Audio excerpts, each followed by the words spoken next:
Hello, I'm Michael Collins. This is my PowerPoint presentation on automated trucking. A brief look about how the integration of automated trucking will look and possibly look into the logistics industry in the next 20-25 years. So let's move along. What we have is a table of contents. We just looked at the title slide. Slide 2 is what we're looking at now. Slide 3 are the current logistical challenges. Slide 4 are the benefits of automated trucking. Slide 5 is the fuel saving snapshot. Slide 6 is where we are now with automation. Slide 7 is the potential drawbacks. And slide 8 is where you can look at the sources I gathered to create this PowerPoint. Moving right along. All right, so what we have basically within the trucking industry, for which I've been a part of for 14 years, is we have a lot of older people in the logistics industry as a truck driver, and we don't have younger people to replace them. And you'll see on this picture right here, it is an older age group, which is not very good because when those people retire, there's no one behind them to fill their roles, which is one of the reasons why automated trucking is becoming so popular, and we're trying to find a solution on it right now. There's a couple reasons for that. We have a lot of federal laws in place that keep us from hiring a lot of people that are would otherwise want to be truck drivers, DUIs, DWIs. Diabetes is a non-qualifier for people that want to hire hazmat drivers. So there's a lot of federal regulations there. That is a problem.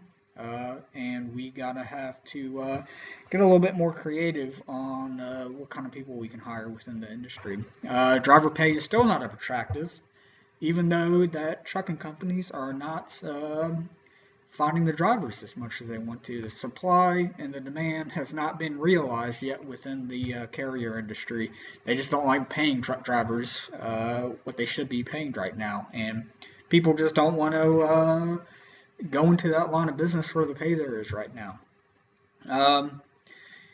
Trucking is also seen as a very sedentary and an unhealthy lifestyle. You're away from your home, your family, your bed for if you're a long haul driver and going across the United States for about a week at a time. And people just don't want to get in that anymore. So that's something we're going to have to deal with as we move forward.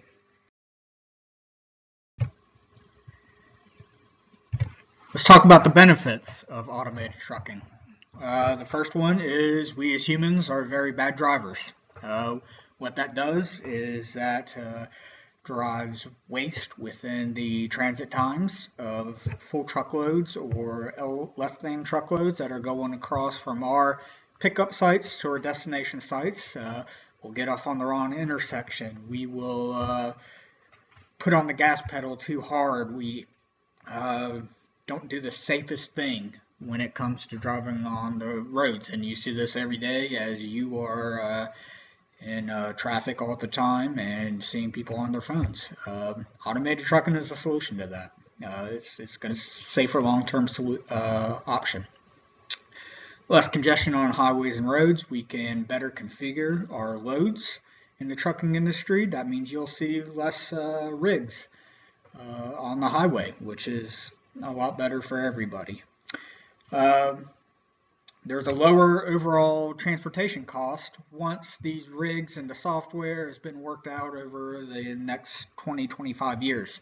That capital investment on these rigs and the software, it's going to be expensive at first, but once that is worked out and those rigs are already in the system and they've been paid off, you will start to see a massive capital savings investment, and thus overall a reduction in the price of goods for us in the United States. The environmental impact is going to be reduced with automation. You're going to have more efficient deliveries and routes that reduce the consumption of fuel. Also, that will also reduce the cost of goods sold to you as the consumer. and then ties into the fuel savings that I'm going to show you a spreadsheet of here in the PowerPoint presentation in my real life work, where we're going to be using less fuel. Less fuel, better for the economy. Once again, a savings for you on the consumer. Now here is my fuel savings snapshot. These are lanes that I actively have right now. I just picked a couple of them out of, I believe this is my Chicago plant going into Canada. I just wanted to show you some lanes that I do for full truckloads of drums of chemicals that go to one of my customers, and with a 7 to 10% reduction in fuel annually, you will see in the green, this was going to be what we pay right now. Now, I cannot do this. This is a bad idea. Okay. And then our white one would be automation. And you will see it's about $1,000 just for this one lane going to British Columbia.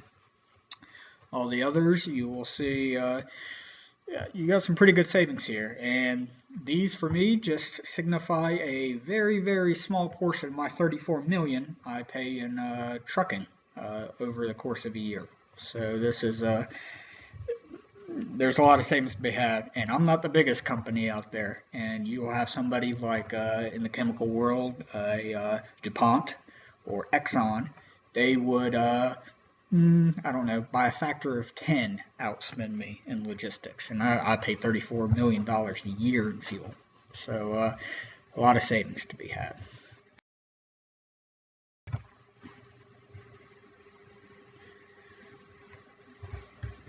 So what we have now is, I'm going to let you guys watch this on your own time, but what basically this is Otto, who is owned by Uber, the people that pick you up in your own cars, and has got the taxi industry in her kerfuffle. They have partnered with Budweiser, and they're doing test runs for beer deliveries between, I believe, Denver and Fort Collins, Colorado. So it's a pretty cool video to check out on your time, and I think you guys will like it.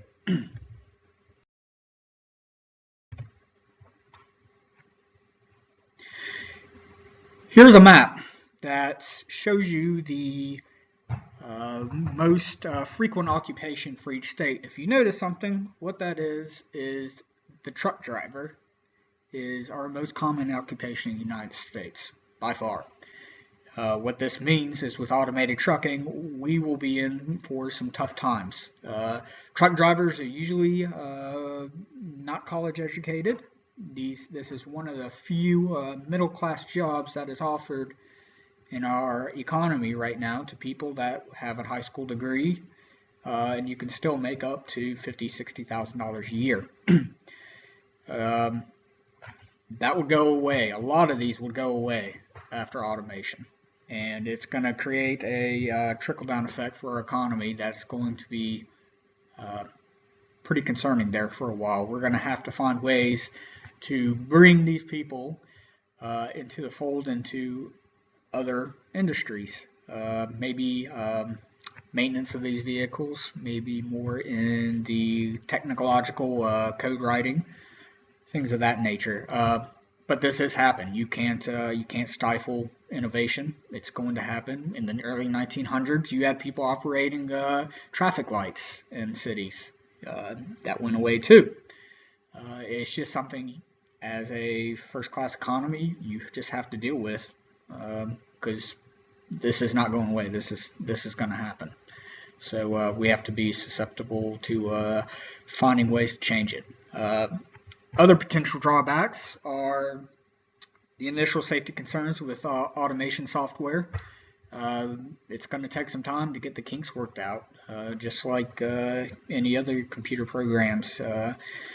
There's a lot of rules of the road that you don't even think about when you're driving down the street, and the trucks that are going to be automated are going to have to deal with that, as well as us crazy people that are driving right next to them. With that software also comes susceptibility to hacking. just like your personal computer, computers on board on these automated trucks are going to be susceptible to malicious people that are trying to cause disruption, and we're going to have pretty robust fire guards and firewalls and security protocols in place to make sure that this is not a problem. And then the last thing is us, human drivers, who are absolutely horrible at this, hence the reason for automated trucking. With our cell phones, we do not pay attention. Even if we don't have our cell phones, we hardly ever pay attention. We are just bad drivers. And that's not going to be a good thing for a little bit while we have these automated trucks out here. So those are just some of the problems that we're going to run into as we start the implementation of these rigs.